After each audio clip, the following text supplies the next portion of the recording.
Акылдуу дыйкан кыргыз эл жомоко.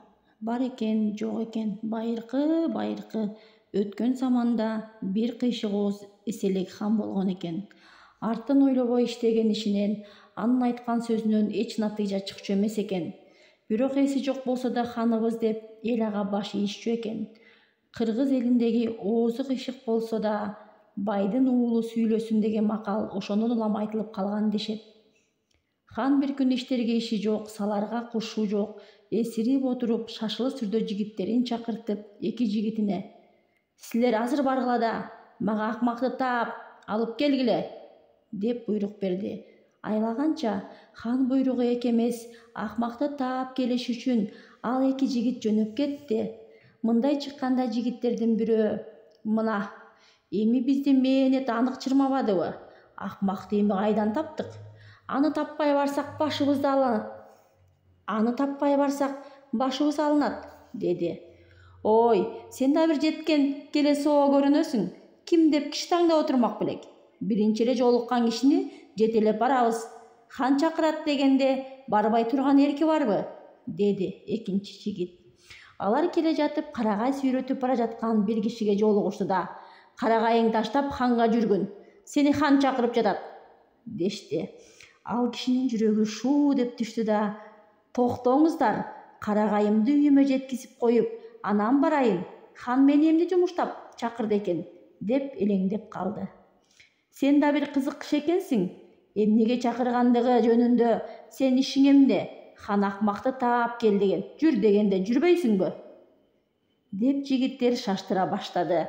"Жок жигиттер, карагайды атайын тоодон мээнет кылып алып келе жатып, жолго таштап баса бергидей мен акмак эмесмин" деп ал киши кетип калды. "Иштин жөнүн айтып отурганга болбойт экен.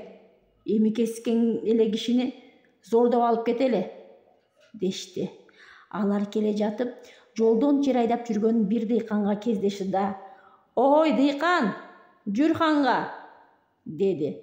Анда дыйкан туруп: "Мынтип эмгек кайнап турган мезгилде эмнеге барам?" деди. "Көп сүйлөбөй, жүр дегенде жүргүн. Хан акмакты таап кел деген. Сен акмак экенсиң" деди. Жигиттерге дыйкандын ачуусу келип: "Силер үчүн акмакты сээп койгон киши жок. Көзүмө көрүнбөй жоголгула" деди. "Андай болсо сен акмакты таап бергин" деп эки жигит дыйканды туткундап кое бербеди. "Мени кое бергиле, күн ысып бара жатат. Жер куйгай электе айдоомду бүтүрүп алайын" деди дыйкан. Анда жигиттер: "Жок, болбойт. Же өзүң ханга жүргүн, же бизге акмактын ким экендигин айтып бергин. Баарыңар эле акмак эмеспиз дейсиңер, кимиңер акмак экениңерди биз кайдан билебиз" деп дыйканды кое берди. Дыйкан анда: "Макул эмесе, мен акмакты айтып берейин" деди.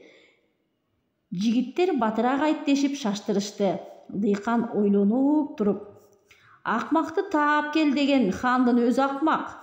Же акмакты издеп жүргөн экөөң акмаксың. Мындан артык акмакты дүйнө жүзүнөн таппайсыңар" деди.